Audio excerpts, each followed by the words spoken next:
On the drive, Bryant. Oh, what a finish. Oh, he couldn't get it down. Meyer running the floor. A chance. Meyer. Two-handed jam. In transition, Baylor gets a quick two prior to the horn. Welcome to Sikkim 365 Radio, live from Railhead Smokehouse in Fort Worth. One and done for Marquette. Black to Maddox, too easy. A breakdown defensively, and Shaka Smart wants a timeout. Our coverage of the NCAA tournament is brought to you by Allen Samuels Dodge Chrysler Jeep Ram Fiat, Automatic Chef and Canteen, Edward Jones Investments, IdealMRI.com, Marco's Pizza, The Nichi Group, Pioneer Steel and Pipe, Southwest Sports Medicine, Texas Farm Bureau Insurance, Waco Custom Marketplace, and the Willis Law Firm. Well, Kenzo did a great job cutting off Bryant right there. And now Meyer with a steal. Meyer racing to the basket, and he will lay it in with a left hand. Here's David Smoak and Paul Catalina.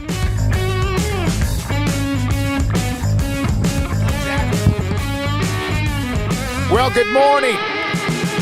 How about the Big 12? What an opening round for the Big 12, 6-0. Many of those games were blowouts, and even at Houston, of course, with Kelvin Sampson's team last year, they went to the Final Four, lost to Baylor. They also advanced. So the Big 12, and including a future member of the Big 12, have advanced into the round of 32. And then today and tomorrow, we'll find out who will be a part of the Sweet 16. And early this morning, the one game that tips everything off is Baylor against North Carolina. We'll hear from Kendall Kaut, who covers Baylor men's basketball. We'll also have conversation. Paul Catalina live with me here on Sikkim 365 Radio, YouTube 365 Sports. We have Jack McKenzie's here. Also, Armstrong Sims is here. And yes, again, thanks to Charlie Guerin, the owner of Railhead Smokehouse Barbecue. He got up early with us, let us in, doesn't even open until 11 o'clock. And we've been here. He brought us some kolaches just now. We're set to go. We're going to break down Baylor, North Carolina. Paul, we are into the round of 32. Yeah, we are aware.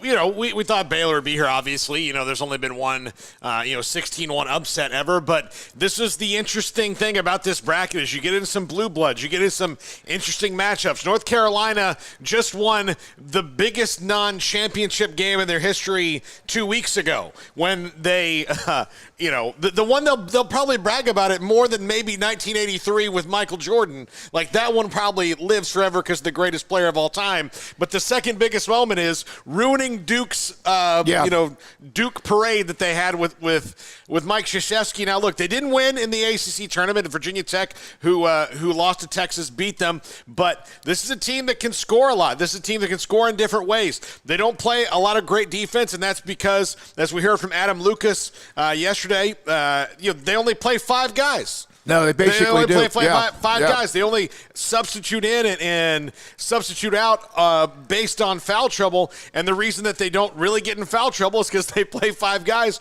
so they don't play tough defense. So an opportunity for Baylor here to score a little bit, maybe more than we expect, because you got a team that can't, based on their substitutional philosophy, play a lot of guys. But if Baylor gets cold shooting and gets behind the eight ball, we saw the other day against Marquette, Shaka Smart probably wanted to pull the hair he grew during the pandemic out because they could not stop North Carolina from dropping shots. Well, here's what happens as well. When you have Carolina or whoever it is, so let's say that there were bumps in the roads, and everybody in this tournament has had their bumps in the road, and then all of a sudden, I'll give you an example. I said this last night watching Texas, or yesterday afternoon watching Texas dismantle Virginia Tech. You think Texas is worried about whether or not they lost games early in the year? No, they now think that's who they are going forward, and it's dangerous for any team that starts to believe, not that any of the 8 or 7, whatever teams get in, don't believe, but I mean, Texas yesterday looked like at times the team that beat Kansas. At times they would play 35 minutes of good basketball or 25 minutes of good basketball, and they just absolutely hammered a red-hot team in Virginia Tech. What happened yesterday in that game with Texas was kind of amazing to me, and it's kind of what Marches can do. Look, Andrew Jones kept him in the first half. Bottom line, Andrew Jones is even slightly colder than maybe Texas can't get back in that game. But he was making every three he took except for one in the first half. He was red hot on fire. And then right before the end of the first half, they lose the lead on a stupid foul. And what happens? They make a shot that's 3/4 of the court, and then all of a sudden you go into the locker room and you think, we can't lose because it's just going right. Exactly right. That's how they came out after half. They did not think that there was any chance they were going to lose that game.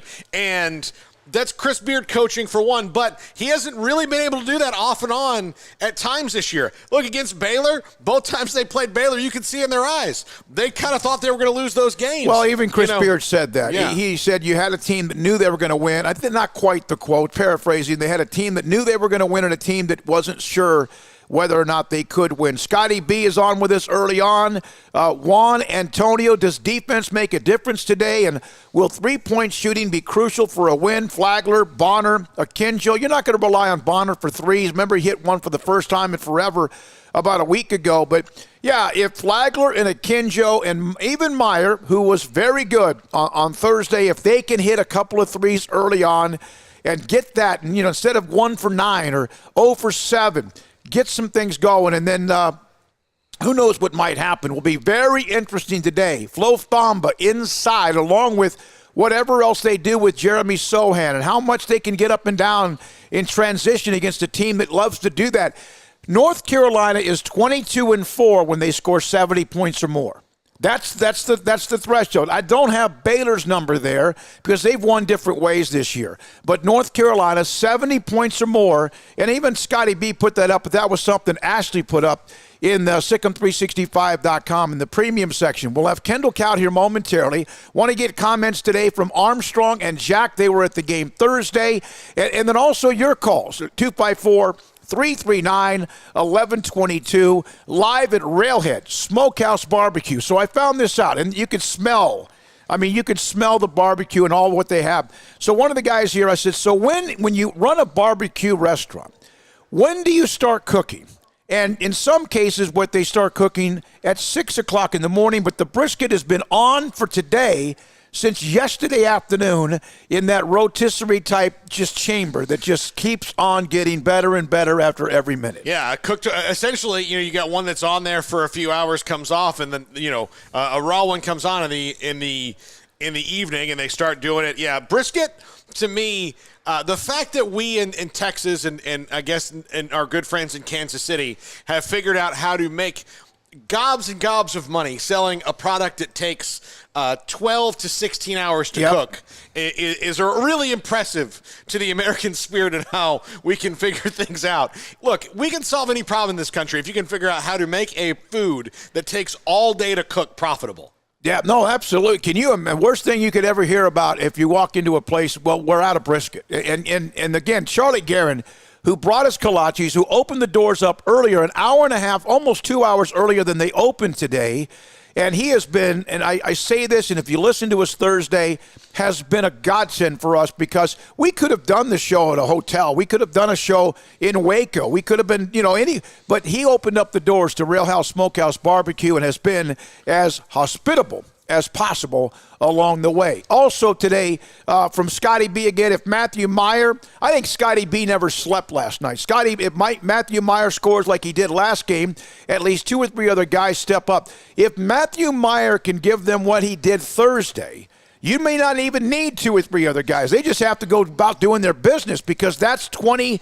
And again, if he gets 22 today, then they're in great shape. He might need to get 22 for them to win this game today. Oh, look, I made the comparison, and I'll call Kendall here in a second, but I made the comparison the other day to the reason I picked Kansas to win this whole thing is if Remy Martin is going to give you 10 to 12 to maybe even more points off the bench that they haven't had with a team that's been really, really good all year, if you get that out of him, then Kansas is going to be really tough to beat. I think the same logic applies for Matthew Meyer, who has been excellent on defense and rebounding for the Bears down the stretch, especially since Jonathan Shamuchachoa went out. But he's only been scoring about 9-10 points a game. 9.4, I believe, is his average. If he goes 13 points above his average and everybody else just stays at what they are, Baylor's going to be really tough for anybody to beat because you're getting 13 points a game that no one accounted for. Well, the 13 points might make up for those who aren't playing. L.J. Cryer, who averages 13 points a game. But again, to ask that and then also get it is a little bit far-fetched, but who knows? Here are the games for today as far as the tournament. Winners today, winners tomorrow, move on to the Sweet 16. And as I mentioned, the Big 12 was 6-0, and every single one of them looked good doing it. Every single one of them. Some took on teams that were hot and won. Some took on teams that were, higher, better seeds and won. And some did what they were supposed to do. North Carolina, Baylor open up today at 11:10 at Dickies Arena. Right after that, you're going to have Creighton, the Blue Jays from where I was born in Omaha, Nebraska, and they will take on KU. That game will tip at 1:40. Then Michigan, Tennessee, Richmond and Providence, St. Mary's, UCLA. That's also a part of that East region. And then St. Peter's, the Cinderella so far, the first few days of the tournament, Murray State. You have St. Peter's and the Peacocks against the Racers, New Mexico State, Arkansas tonight, and then after that, the game to close it all out, Memphis, Penny Hardaway, and Gonzaga. We're now joined by Kendall Kaut, Sikkim365.com, Sikkim365 radio basketball analyst. So, Kendall, thanks for your time. Baylor did what they had to do Thursday. Carolina just absolutely annihilated Marquette. Give us a few of your thoughts about the matchups themselves and your thoughts about today's game between Carolina and Baylor. Always good to join y'all, Smokey. I think Baylor's a pretty decent favorite in this game. I think Vegas had it about 6.5. I'm closer to John Gallagher, great guest y'all had on for the second time when he said Baylor should win this game by about 12 points. The reason I say that is that Baylor is more talented at most positions. Carolina has great players like Armando Bacot. Leaky Black's a great defender. But when you look 1-7, and Carolina, like Baylor, probably only going to play about 7 guys in this game if it's close. Baylor, I think, is just better top to bottom. And I think in year one of Hubert Davis trying to make some big changes from the Roy Williams era, he doesn't quite have all of his guys in there yet. Obviously, Drew and company have their dudes. Well, Kendall, you say he's going to play 7 guys, but 2 of those guys, it's going to be kind of like the Jordan Turner played a minute that first game out of the box when everyone was hurt early on the season. So Baylor's really only going to be playing against 5 guys for 95% of this game. Yeah, Paul, you're correct there. And R.J. Davis, Caleb Love, Leaky Black, Brady Manick. I mean, that starting 5 is a great starting 5. They're talented. North Carolina's not going to play that aggressive defensive style of that Baylor plays. I mean, I think they're 348th in the country in turnover percentage and like 350th in random non-steal turnover percentage. So if you're thinking, hey, they're only playing 5 guys in kind of a surface level, I know you're not thinking that, Paul, but just somebody listening to this right now might be thinking that if they don't have a lot of experience watching middling ACC teams play basketball. That's not going to be the case. Carolina doesn't get up in your face. They don't really pressure the ball as much. They're unlikely to foul out. Or on the flip side, Baylor probably needs this game to get called a little bit differently than Thursday's game was called, which is probably the tightest called Baylor game this season. Hey, obviously Matthew Meyer gave them a bunch, 22, and that's not something you could expect every game. That's a lot in college basketball, even for teams that have leading scorers. But if Matthew can give them anything close to 15 or more in a game, what does that mean for Baylor? I would be absolutely shocked, Smokey, if Matt scores 15-plus and Baylor loses this game. He's kind of the X factor. I mean, if he's that dominant, without Jeremy can kind of, I think, give Armando Bacot some trouble if North Carolina can't get away from that matchup. They won't have a great answer there. Leaky Black was a first-team All-ACC defensive player, but he's going to have to decide if he's going to guard Kendall or if he's going to guard Matt in those situations. So if Matt's that good, to me, Baylor is 1B to Gonzaga's 1A as the best team in the country, and hopefully he can hit that level in the final few games before he ends his Baylor career. Yeah, Kendall, though, I mean, you mentioned the game was really tightly called. Well, in the first half it was. In the second half, the officials got a good case of the go-homes. But in the first half, it was very tightly called. Baylor's been pretty good about navigating foul trouble, though, most of the year, haven't they? They have been, Paul. This will be a little unique, though, because when Baylor gets in foul trouble earlier in the season, you have that large sample size where they still had LJ and some other guys available, and it gets a little bit different where you start pressing. So if Baylor stay down a couple of points and Adams picked up his second foul in the first half, or kind of a nuclear scenario happens and Jeremy picks up 2 real quickly, and Flo's going to have to go 16 minutes, and then Armando Bacot can kind of try and pressure Flo, that's a whole different situation. So I really feel like if Baylor's not in foul trouble, it is hard for me to imagine a world where Carolina does not go apoplectically nuclear from 3, where Baylor loses this game. I think those are the 2 keys. Avoid foul trouble. Don't let Carolina attempt a million threes. And if those 2 things happen, I find it pretty hard to imagine Baylor loses this contest. Kendall, do you believe that anybody in this day and age, and a lot of these players who are, and yet North Carolina and Kentucky, who, again, obviously St. Peter's washed them right out of the tournament pretty quickly, do logos matter at all anymore? I don't think it matters a ton, Smokey. Referees are graded so strictly now. It's why kind of the analysis that have been done on home court advantage shows that it's declining, where if you're, reffing a basketball game in 1997 with that great KU team and you see, okay, Paul Pierce, Rafe LaFrentz, 16,000 fans screaming, nobody's going to check your work. You might as well make a block charge call go the way of Kansas. It's a lot tougher to do that now. And at the same time, I mean, if you're a ref coming into this game, Baylor is a more talented and better team than North Carolina. What North Carolina did in 2017 is not relevant to what they've done in 2022, which is not nearly as impressive as Baylor. All right, Kendall, so do you think, and even though Carolina's, their bench is even, I guess you could say, less important for them, if, in fact, Baylor plays the game early like they did Thursday, they get to play the game early, have all day Thursday. They get to watch Carolina. They have all day yesterday. We've talked about how maybe they were able to reset even despite the disappointing loss to Oklahoma and Kansas City. Is this just another chance for them to reset, get that more, take a deep breath and have that time between games?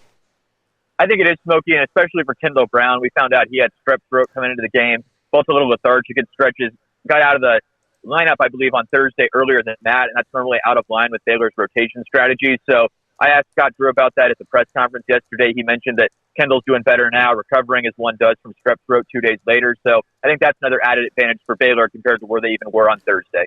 Kendall, thank you, buddy. Appreciate you. I'll see you in Fort Worth. Right around the corner. We're in Fort Worth. Kendall Kaup, SicEm365.com, and also SicEm365 Radio, one of the numerous basketball analysts and writers we have. There is Ashley Hodge, who's one of the partners who does that. Jack has been writing a bunch of the post-game stuff and gathering a lot of the media.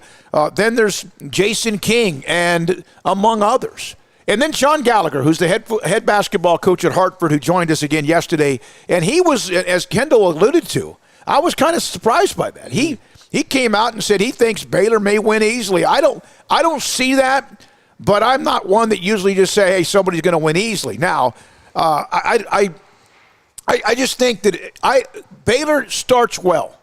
When they start well, it seems to carry over. But the only time I can remember this year when they started well and it didn't end well was the first game at home against Texas Tech. Remember, they led that game at one point by double digits, I believe.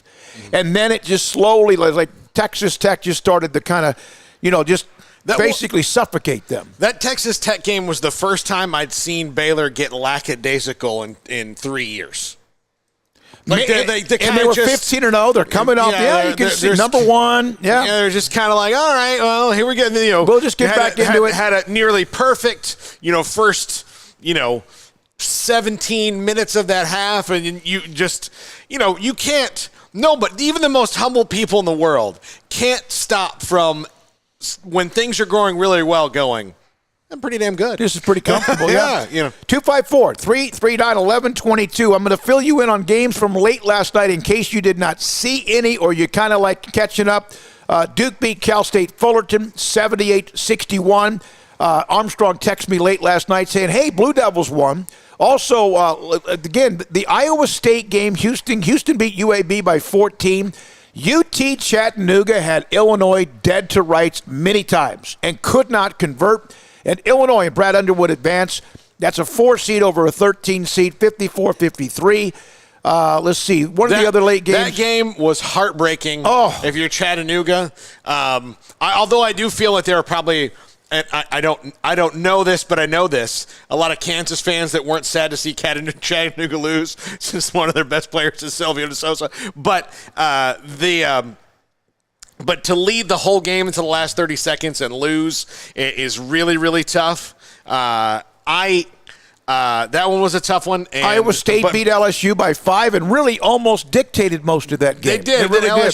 LSU's super athletic, and you can see, why they were where they were at the beginning of the SEC season. Although I do wonder, you think about the LSU team and Will Wade getting fired right before the tournament, how much did the team know?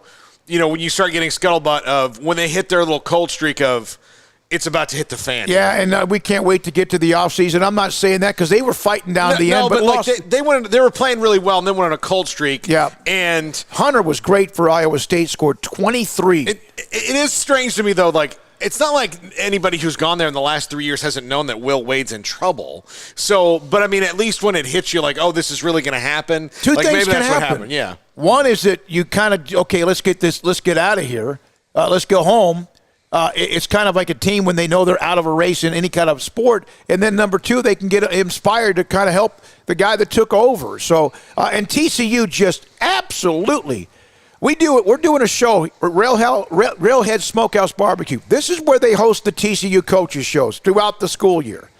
And TCU, my God, Jamie Dixon and company, 69-42 against Seton Hall.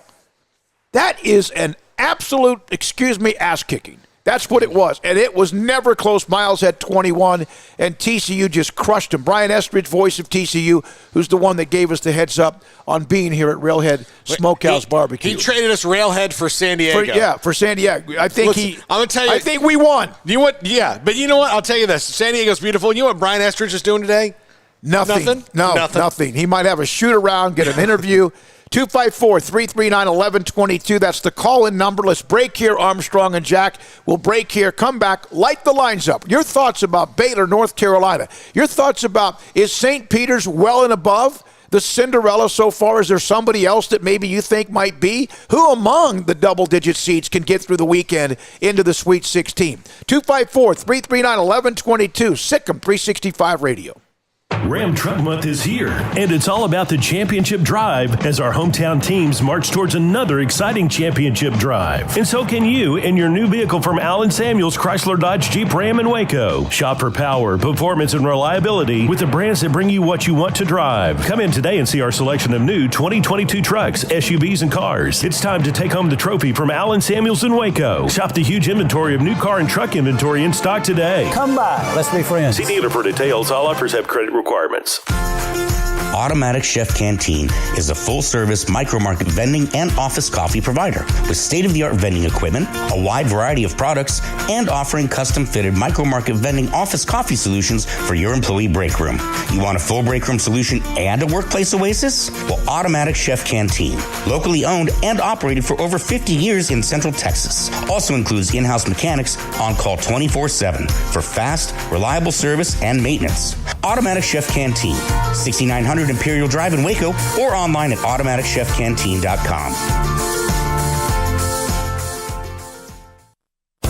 At Ideal MRI, we feel blessed to be part of the Waco community. We're a small family business here in Central Texas. At times like this, the cost of healthcare has never been more important. And unfortunately, significant illnesses and injuries still occur. And that's why Ideal MRI is open and here to serve you through this difficult time. So if you need an MRI, ask your doctor about Ideal MRI. You can schedule online in minutes at idealmri.com or call 833-IDEAL-MRI. One size fits all. That may be all right for an adjustable belt or cheap sunglasses, but when it comes to your financial needs, no one wants a one-size-fits-all strategy. Ben Erlinson, your Edward Jones financial advisor, knows that his most important goals are yours. That's why he takes the time to understand your needs, knowing you. That's how Edward Jones makes sense of investing. Ben Erlinson, 100 North 6th Street in Waco, 254-759-8533. Edward Jones, member SIPC. In the market for a quality metal building? Since 1943, Pioneer Steel and Pipe has helped Central Texas residential and commercial customers with metal building design, panel options, building components, and trim options. Pioneer Steel and Pipe's residential line is energy efficient, offers low maintenance, reduces insurance payments, is impact resistant, and carries up to a 45-year limited warranty. In addition, they can also help you find a metal building contractor for your project. Pioneer Steel and Pipe with locations in Waco and Bryan and at pioneersboys.com. With so many companies and policies out there, it gets so confusing shopping for insurance, and I never know if I'm getting the policy that's right for me. Luckily, I met the team at the Niche Group Insurance Agency. With the Niche Group, you can go to one company and get access to coverage options from many insurance carriers, and you get to speak to a real person about your specific coverage needs. With the Niche Group, I know I'm getting the right coverage at the right price. If you need insurance, talk to the experts at the Niche Group at 1-800-258-8302. Welcome back to Sikkim 365 Radio, live from Railhead Smokehouse in Fort Worth. Here's David Smoak and Paul Catalina. Baylor Okie on the site. Thanks for this, guys. The show, another great show sitting by a campfire, listening. Great way to get ready for the game. Now, their campfires in many ways could be one of those smoke fire pits in your backyard or your deck. Could be out in the country at a lease. And so enjoy that, Baylor Okie. We appreciate you on that. Maybe turkeys right now? I don't know. Yeah, is that what? Yeah. What is it? What time is it of the year when it comes to being out to go hunt? I mean, you can always get wild hogs. No, you need to. Yeah. As many of them as you can take out. That'd be great. All right, 254-339-1122. We're also going to hear, I want to get Jack and Armstrong's opinion this morning on because they were at the game Thursday and have covered and seen a lot. And then also Charlie Guerin, the owner of Where We Are, Railhead Smokehouse Barbecue, will join us at about 5 minutes or so as well. Steven, good afternoon on Sikkim 365 Radio. Thanks for the call. What's that? Hold on. Hold on, I got to reboot this. Hold on, let's see. Hold on. Well, he's gone. Yeah. All right. Well. Okay, Steven, call back if you could. All right, here's John Gallagher. Yesterday joined us in the show. He's become one of our go-to guys, the head coach at Hartford, who Baylor knocked out in the opening round last year. We had him on earlier in the week when the tournament was set. We had him on again yesterday. His thoughts about not just Carolina and Baylor, but also St. Peter's and a couple of other stories as well. And here is John Gallagher, the head coach at Hartford, and his thoughts about Baylor and North Carolina. You saw Baylor at all? They were supposed to take care of Norfolk State, and they did. Looks like they kind of were able to kind of get free and easy a little bit. Obviously supposed to win big, but North Carolina just crushed Shaka Smart and Marquette. I mean, beat them from the opening tip. What are the thoughts about that matchup with North Carolina, with some of their size inside, with Baylor without Jonathan Tchamwa, and yet Baylor being a number one seed with an incredible amount of pride off of last season? I really like Baylor in the game. I think, look, they're going to have to locate the shooters on the perimeter. You follow me? Mm-hmm.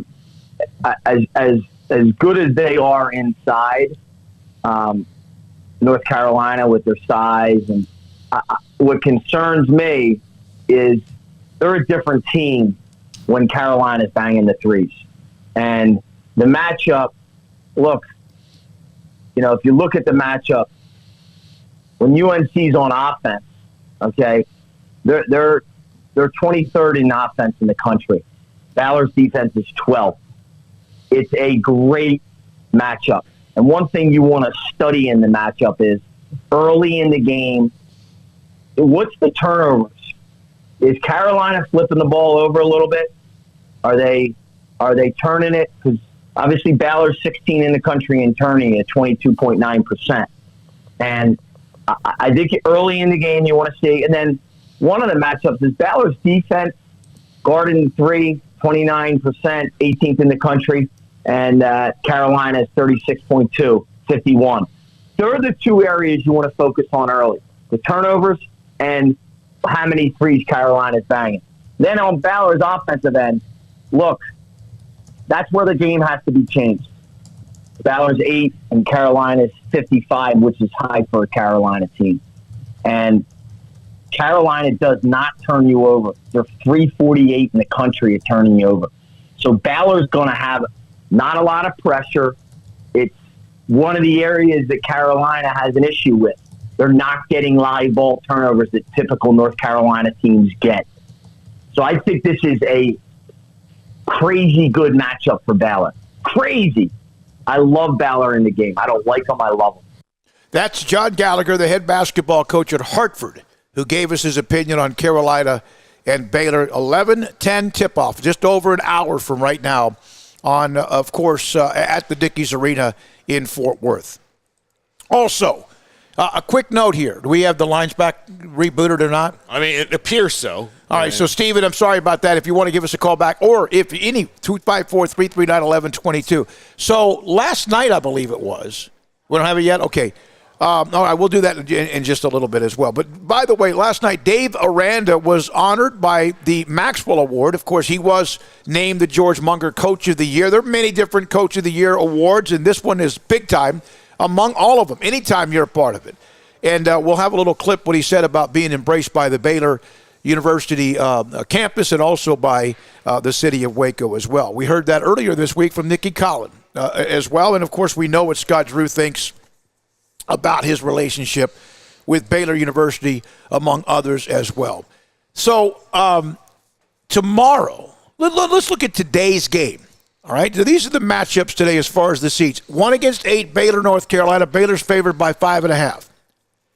Creighton and Kansas. Kansas almost a 12-point favorite, a 1 against a 9. And that's what you're supposed to have, 1-9, 1-8, something like that. Yeah, and that 12-point spread, I think it would probably be if Creighton was healthier, probably around where Baylor's is, about 5 points. But, the Creighton's best player has been out for the last, 3 3-4 weeks. They lost one of their big men the other night who's not going to play. So Creighton's going to be down on depth. Kansas is at their point of probably their highest depth all season right now as they head into the NCAA tournament. So Creighton did not draw the Jayhawks at the best time, at least on paper today. 23-11, the Blue Jays against the Jayhawks at 29-6, and of course winning the Big 12 title regular season with Baylor, and also then winning the Big 12 tournament. Michigan, a team that a lot of people poo-pooed on, well, then they took care of their opening business, and now they get Tennessee, and that's a team that's red hot and playing very well with Rick Barnes. Yeah, I mean, this game might be close early on, but I think Tennessee shells them ultimately. Richmond, the Spiders, one of those double-digit teams that kind of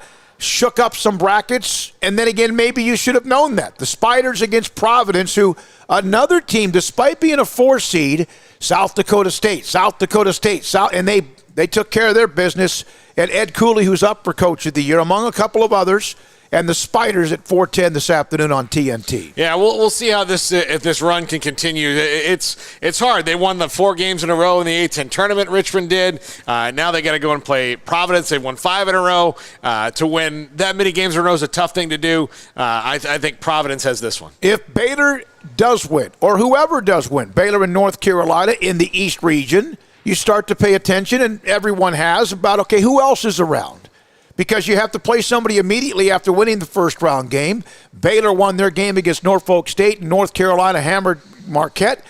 On the bottom part of the East region, St. Mary's and UCLA. And now with Kentucky out, this game here, this could be a fun game to watch. St. Mary's, of course, earlier, about a week or two weeks ago or so, beat Gonzaga, and UCLA survived Akron. But that's what you do in this tournament. You can look really bad and survive, and then all of a sudden win by 20 against somebody based on the matchups. Might be the best game of the day. Might be the best game of the day. I think it's the most, at least, I mean, right, it's a 4-5, so it's the most, chalk even matchup. Among today's matchups. Today's matchups. But this was the one I would have told you this a few days ago, had everything gone chalk anyway across the board. I think UCLA and St. Mary's, the most even matchup. I think UCLA probably has a little bit more, a little tougher, but they didn't score very well the other night. Johnny Juzang's playing injured. We heard that yesterday from Ben Bulch. So, it could be really interesting. St. Mary's beat Gonzaga. Yep, 26-7. Then St. Mary's, then, of course, Gonzaga got them back in the championship. That game's up in Portland, Oregon. UCLA a 3-point favorite. And then 2 teams, it's not that Murray State's a surprise. They were supposed to win their first game, and the Racers did. Now they get St. Peter's, who's had all of this unbelievable amount of excitement after what they did by knocking out Kentucky. Murray State has lost just twice this year, 31-2, and they're a 9-point pick. That's a 6:45 Central start on CBS. And the nightcaps, New Mexico State. That's the same conference with my alma mater, Stephen F. Austin. No matter what, remember the Southland, Abilene Christian, Stephen F. Austin have created some problems before. That's a good New Mexico State team. They play Arkansas, who got through their first round game. Arkansas is a 6.5-point pick. Right. That is in Buffalo. I think Arkansas is probably going to win that game pretty handily. They didn't have their best night the other night against Vermont. I think Vermont, a kind of an underseeded team at 13 just because they are from where they are. But Arkansas is a really good team. I have to address something that Robert Duncan said on the chat room right now. I need to stop him before it one spreads. More game. Memphis in Penny Hardaway against Gonzaga. That closes out tonight on TBS. That game is also in Portland, Oregon. Okay, go ahead. Gonzaga wins this game, loses to Tech next week. I got Tech in the Final Four. That's my pick, but don't agree with me. Okay, Robert Duncan said, can you be a Cinderella when you're a number 1 seed? To which I responded in the chat room, no, why would you want to be? And Robert Duncan says, nobody's giving us the time of day. You're the defending national champion. You don't want to be a Cinderella. You can now maybe throw some of your weight around. And when you say nobody's giving you a time of day, you're a 6-point favorite against North Carolina. Yeah. You've got the time of day. Don't invent the chip on your shoulder. Enjoy being a badass. Roll in being a badass, Baylor. Do it. Don't put the chip on your shoulder. I've seen some of that. I've seen no one, and I understand a little bit that, because, and it's not because no one's respecting Baylor. I think it's only because of the fact everyone respects what they have been through and who they've lost. and who they're playing without. And yes, Carolina has basically 5 guys, and other teams have injuries as well. It's not that. I've seen a little bit of that. I don't quite understand it either. And Robert says, look, not used to this champ thing yet. Yeah, get used to it. Get used to it. Get used to it. Enjoy it. Immerse yourself in the waters. One of the reasons, and this is the case in football or men's basketball. One of the things that you want is you want to be a part of the conversation with the dogs, whether it's in football with Alabama or Ohio State or whoever it might be. And then you get to that point, and but they don't. In basketball, we know who that is. It's Kentucky, it's Kansas, it's North Carolina, it's Duke, and there's maybe 1 or 2 others as well. You won the national championship. Don't say anyone's disrespecting you just because no one has you winning that region. I don't have you winning that region. I wasn't sure. And if they go blow North Carolina's doors off, okay, great. But I didn't have them winning the region. That doesn't mean I'm disrespecting them. I hope I'm wrong. But I've seen that. I have seen that a little bit. I don't quite understand. I think you're right. You're trying to invent or maybe put a chip on your – you know who should have a chip on your shoulder? The teams that were better seeds in the first round who were not supposed to win. Yeah. How about that? How about a chip on your shoulder if you're someone like that? And I think this is now going back a decade or so. This is where Baylor, when they started to get good at things, when they weren't good for so long, they had a football coach who, once they got good, invented chips on the shoulder, and that mentality has carried over a little bit. And I'm not saying like walk around and act like Texas. That's the far end of the extreme. You don't want to be that, but enjoy the moment for what it is. Like, enjoy it, immerse yourself in the waters. When it ends, and then you can restart again. All right, my chat room, I'm connected or whatever, but my chat room's not working. So if there's others on the chat room, again, go fire away at that. But Robert, I don't think disrespect. I saw a thread on SicEm365.com in the premium section earlier this week. No one's respect. I think what everyone's being is realistic. Nobody goes into a bracket, or any analyst goes in with like, well, I'm just going to go ahead and I don't respect Baylor. That's not it. They're trying to be right. They're trying to be right. And like right now on the screen, ESPN College Game Day, most vulnerable number 1 seed. There's only 4 of them, so there's a 25% chance you're one of them. Is it Auburn? Is it Gonzaga? Is it Baylor? Is it Kansas? Who knows? I'm sorry, Arizona. Is it Gonzaga? Is it Baylor? Is it Kansas? That's not disrespect. There's only 1 of 4 options right there. And of course, they're discussing Baylor right now, who did handle their business. And, hey, if Baylor takes care of business against Carolina, then the call. If Baylor takes care of business against North Carolina, if they win by 5, 8, 12, or whatever, they'll take the 1-point win. It will change. The narrative will change. And then you're still going to go, yeah, but then you got UCLA, or you've got St. Mary's who beat Gonzaga, or, hey, all of a sudden, whoever else is red hot. Is it Purdue, or is it Texas, who now is trying to get around deep, which last year they didn't do? And the reason why Chris Beard is there is because they didn't beat Abilene Christian, and Shaka Smart went to Marquette, and they got their doors blown off yesterday. All right, let's go to 2 days ago. Kinston, North Carolina. And Mr. Spear, you are on the air. Hello. I tell you what, I am so fired up about this game today. I'm right here in the middle of Carolina country, grew up here, married a girl from Texas, got 3 kids. 2 graduated from Baylor, 1 in the MBA program there now, and a freshman girl there. And I can tell you, I've never won. I don't know if I want to win this game more this year than I did the national championship last year. I just can't explain living. It's like maybe living in downtown Austin and being a Baylor fan and having to deal with all those Texas people. Are you the one that I don't know if it was on the thread, it was on text, the chat, that wants to win this game so badly so you can wear a Baylor hoodie to church? Oh, yeah. Well, I'm not that one, but I'll be the second one that says that. I can promise you that. Look, Carolina just thinks they own the state, but they've had a tough year. It just seems to me, as if you look, yesterday and how the ACC did, like Virginia Tech and some of those teams. Virginia Tech had just beaten Carolina. And I know Carolina played good yesterday, but I just think our boys are going to be able to – I think Scott having the day to figure out how to coach them up and and get it ready is going to make a big difference. I think that Carolina's new coach is a great guy, but I think he's just kind of learning his chops, and I think the difference today will be coaching. Well, you have one that is on fire after winning the national title, who's finally, talk about respect after so many years of people always discussing he can recruit, and then, he can't coach, and now all those things are gone. He eliminated every one of them. Hey, great to hear from you. That's fantastic in the middle of Tar Heel country as well. North Carolina Baylor will tip off, guess what, in less than an hour. Yeah. If we eat barbecue today, it'll be cow-based. If he has it, it'll be hog. Hog-based, yeah. The whole hog. I've never, and I've been to that part, and I know pulled pork's a big deal. I've never, of all of the things, that's the least of what I like. Look, I'll tell you, though, the whole hog, when they take a pig and slice it in half and throw it on a smoker, and then just kind of all falls apart. It's unbelievable. How about when they stick it in the ground and let it cook? That's Hawaiian, yeah. Armstrong, do we have that Dave Aranda clip? Is that available? All right, I want to take it. We're going to take a break, and then Jack and Armstrong are going to come on. You got to get Charlie. Yeah. We'll get Charlie. I'm going to go with Charlie in the break. Here's Dave Aranda last night accepting the George Munger Coach of the Year award and his thoughts about Baylor football. Coach, earlier today in the press conference, you were talking about your team and their GPA and everything that they did to get those wins this year. How proud are you to represent Baylor here tonight and receive this Coach of the Year award?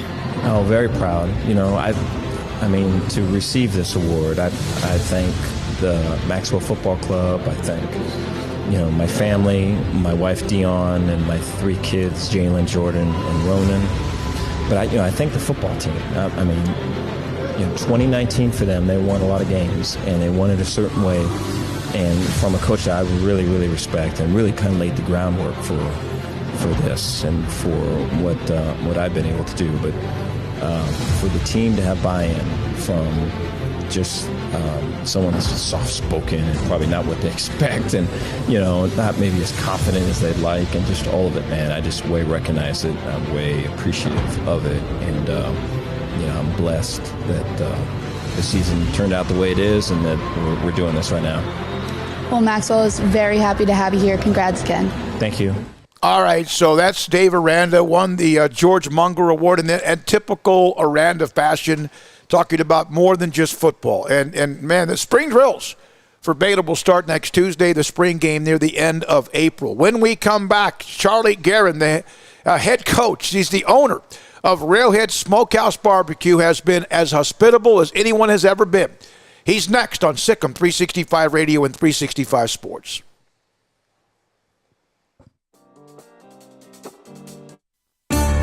You know what would make this moment better? Pizza. Dough made from scratch and an Italian family sauce recipe pizza. 3 fresh signature cheeses making a melty blanket of perfect pizza. Bob Mock has owned Marco's Pizza franchises since 2013 and has been delivering pizza since 2001 and is the proud owner of 4 locations in the Waco area, in Belmead, China Spring, Woodway, and soon to be open in Robinson.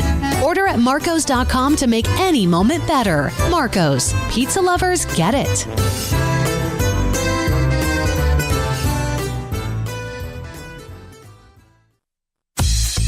Baylor Scott & White, Southwest Sports Medicine and Orthopedics, the team physicians for Baylor Athletics, diagnosing and treating all sports-related injuries, including concussions. These specialists also provide orthopedic services for athletes and non-athletes alike, whether it's knee or shoulder pain, hand or wrist injuries, orthopedic spine care, and even an arthritis and total joint clinic. Trust the doctors Baylor Athletics trusts. Baylor Scott & White, Southwest Sports Medicine and Orthopedics wants to get you back in the game.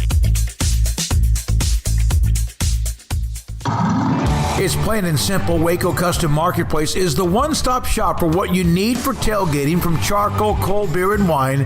And, of course, customize your order with brisket, tri-tip, sausage, wings, smoked pork tenderloin, country-style or pork spare ribs, marinated beef and chicken fajita meat, ground beef and chili, meat, hot dogs, and burgers, buns, seasoning, sauces, chips. There's fresh baked bread and kolaches every day, breakfast sausage links.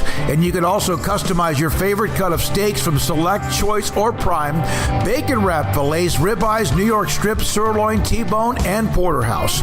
Full-service butcher shop includes pork, poultry, beef, chicken, and seafood, serving Waco restaurants and families since 1940. Your one-stop shop for beef, pork, poultry, and seafood needs, Waco Custom Marketplace, 425 Lake Erie Drive, or WacoCustomMarketplace.com.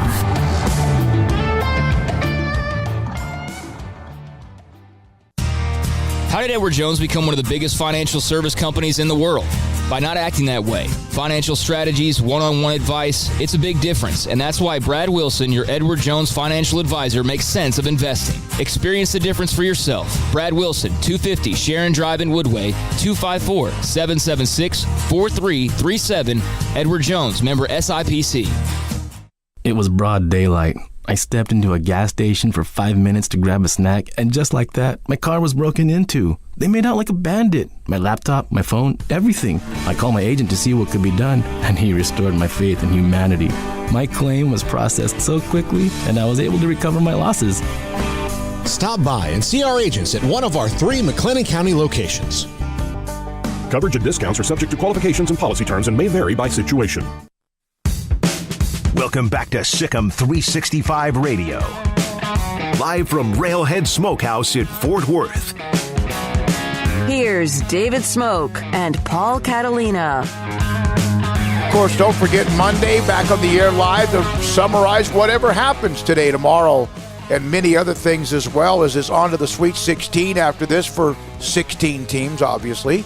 We'll be on the air inside our studio at 3 o'clock. We're now joined by a man who's been incredible, Charlie Guerin. He's the owner of Railhead Smokehouse Barbecue. Contacted him last week when the tournament was announced, wanted to do a show or two in Fort Worth. Paul Catalina with me as well, and Charlie Guerin, the owner, joins us. Man, first of all, you have been as hospitable as anyone I've ever worked with, by the way. Well, thank you very much. It's a pleasure to have the Bears in Fort Worth at Dickey's Arena, and Dickey's is a great thing for Fort Worth and for my restaurant.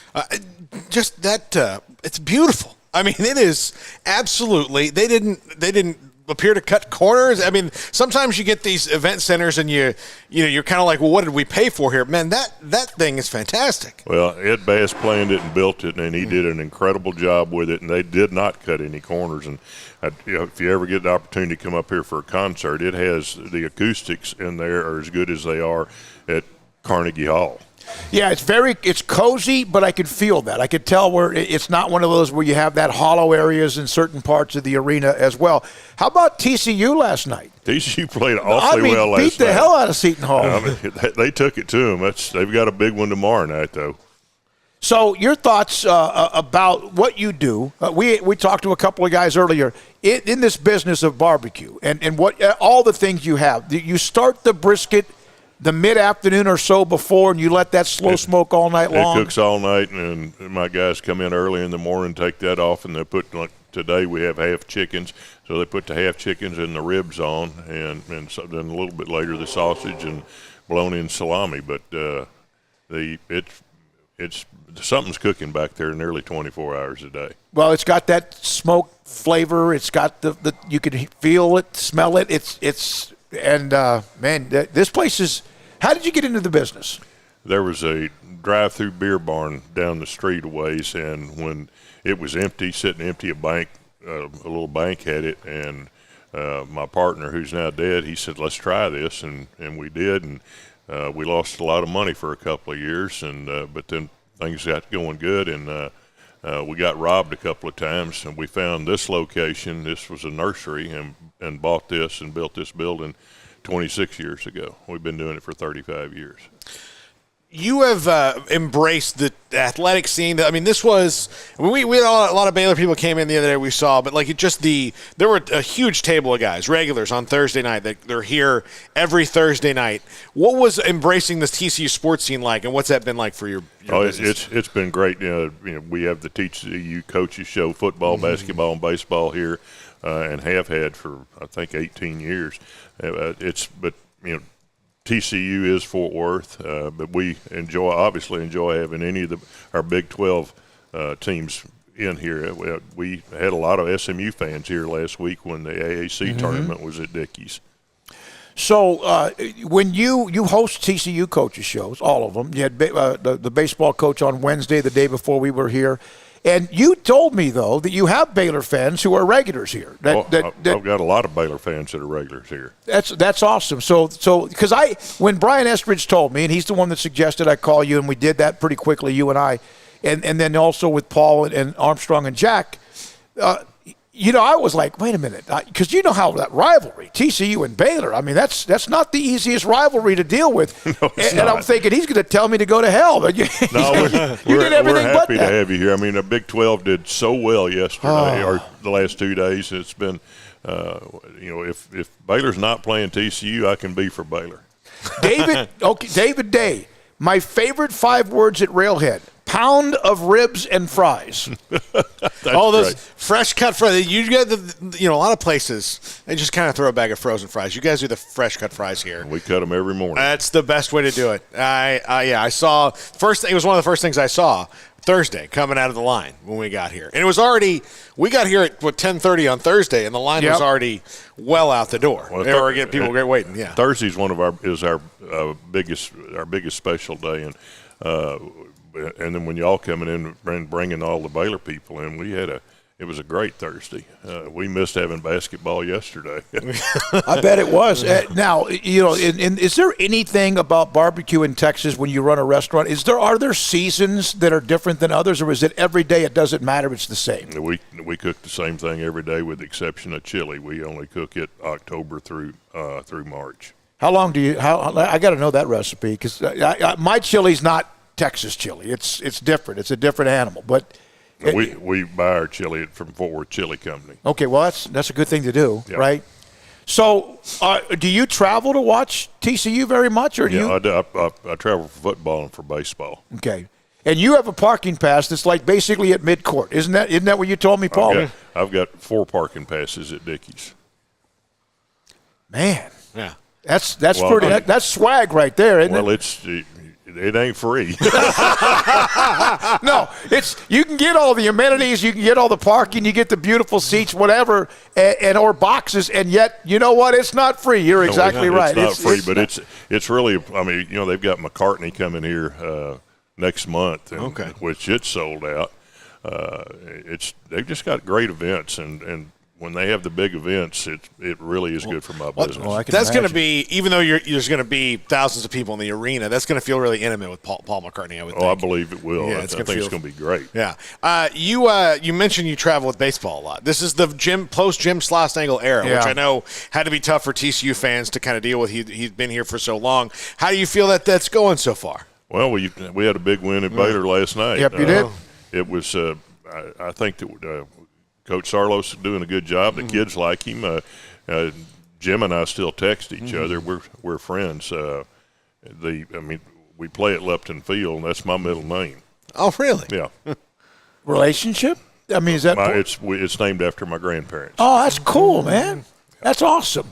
So, what did you do before the barbecue business? Well, I've been in I'm still in the cow business, but I've been in the barbecue business 35 years. I've been in 2 other restaurants and lost all the money I figured I could lose, so why not try a 3rd one? Why not just So they're trifecta, right? Yeah. This is awesome. What you do is awesome. The hospitality here, the warmth of it, the atmosphere, and of course, like I say about things that we endorse, you can be the nicest person in the world, shake everybody's hand, but the product has to be great, and obviously it is. We try to be consistent.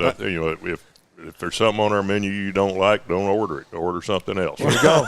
But we try to put the same quality out every day. I want the ribs to taste the same on Monday as they do on Saturday. I like a guy who's in the cow business who also owns a barbecue place. It would be similar to if you're a fisherman and own a seafood place. There's a quality level there you would understand. Yeah. So, yeah. What is when you travel? Do you go and check others out that have barbecue, or do you then? I eat barbecue a lot in different places. All right.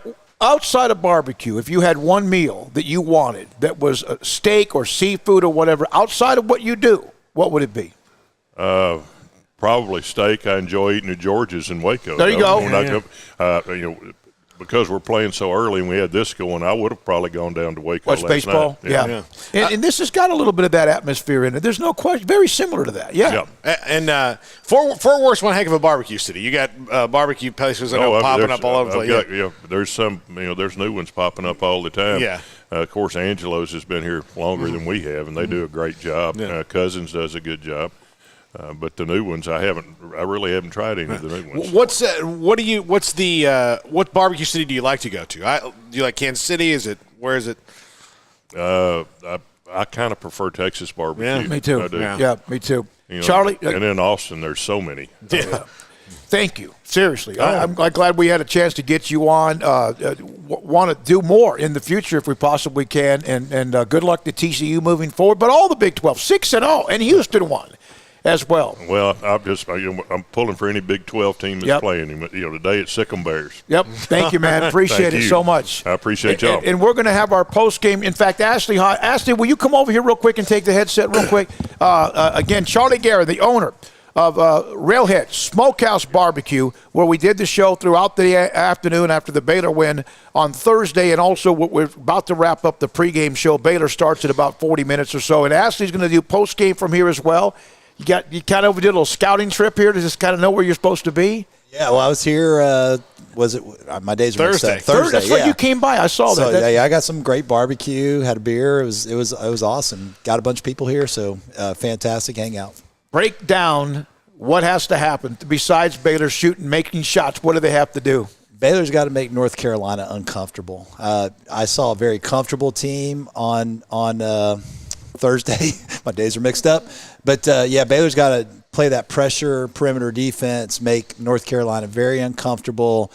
And I think if they can turn them over, get some transition points, then they'll be in good shape. I was thinking about – I'm trying to compare this to some other games they played in the past. A couple years ago in Salt Lake City, they were playing a Syracuse team that was kind of coming in hot a little bit. Right. And they played a defense that Syracuse just had not seen all year. And I think that if they can kind of repeat that performance, then we might see kind of a repeat of that game, which will wind up being a blowout. I mean, they blew the doors off Syracuse. But this – Carolina team has more scores, but I think we could kind of see that again. Well, it's an interesting matchup because Carolina doesn't have depth either. They play five guys. I mean, they play their starters more than Baylor plays their starters. So, Baylor may actually have an advantage with Sohan coming off the bench. Now, I heard Titus and Tate was saying that Armando Bacot was going to destroy Jeremy Sohan today, so we'll watch for that to see if that's true. He's a great player, but I tell you, Flo Thamba a grown man, and Jeremy's been impressive when he's had to go against big guys. All they need to do, if you're North Carolina, you want Flo Thamba to feel happy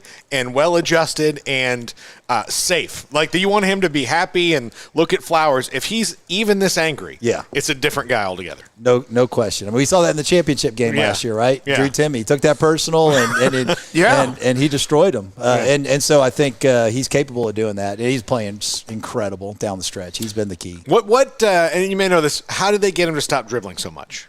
Because it's changed. Changed his whole thing. No, he's gotten. I saw Jake Lindsey in Indianapolis last year, and he said Jonathan and Flo are going to be so much better when they get a full season of reps. He's like, for big guys, you cannot substitute those repetitions in practice, repetitions in games, and you see how good Flo has become on that pick and roll. I mean, James trusts him. He's catching difficult passes. He made a couple really difficult catches and conversions. Now, of course, you're going against 6'8" versus 6'11", 7 feet like you will against Carolina. But I do think that Flo's been just playing terrific, and he's faced some really good big men in the Big 12. So I think he's ready for this task today. Who do you have? Anybody? You have those guests that come to our studio in the post game. Have you talked to anybody? I haven't lined that up yet, so it may just be Armstrong and I, but we'll see. I'll probably see somebody at the game and drag them over. All right, man. We'll see you in a little bit. Thank you. Ashley Hodge, partner, owner of Sikkim365.com and Sikkim365 Radio. Armstrong, do you have a mic? You have one? Get one on. Jack left. Did he already go to the game? He went already to the arena. All right, Armstrong Sim, you know that there's a conflict here, right? He's a huge.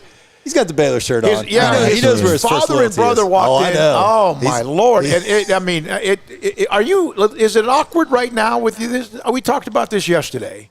No, it's not awkward. They know Baylor's going to win. Oh, whoa.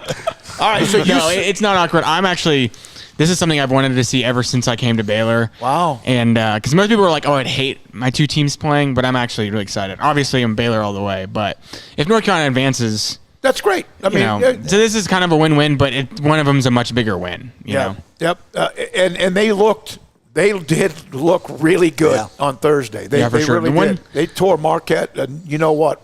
I was scared of Baycott watching him and what he might do to Flo, but apparently Baycott's really soft, finishes soft at the rim. That's what I've heard. So it sounds kind of like Flo in some ways, but we'll. So I'm very confident in Baylor. Give him bulletin board material for both guys. Absolutely, right there. absolutely. That's what Armstrong does. Exactly. All right, thanks, man. Appreciate what you've done the last 2 or 3 days. Well, every day, but that Thursday here. And Charlie Guerin's great. Ashley, have a great time. Hopefully you're discussing Sweet 16 with the Bears moving into the next round. We'll see what happens. Thanks for your time, man. Sounds good. Thank you. All right, we're going to wrap it up from here. We have had great sponsors, of course, from day one, April 6th of 2020. We'll be back after the game with a post-game show with Ashley Hodge, Armstrong Sims, and perhaps others as well. Thanks, Paul. Appreciate it. Amanda's for here today. Jack McKenzie's on his way to Dickey's Arena. Craig will be back with us on Monday. I'm David Smoak. Thank you for getting up early with us as we count down to the tip-off at 11:10 on CBS, Baylor, North Carolina. Sikkim 365 Radio and 365 Sports. Have a great day.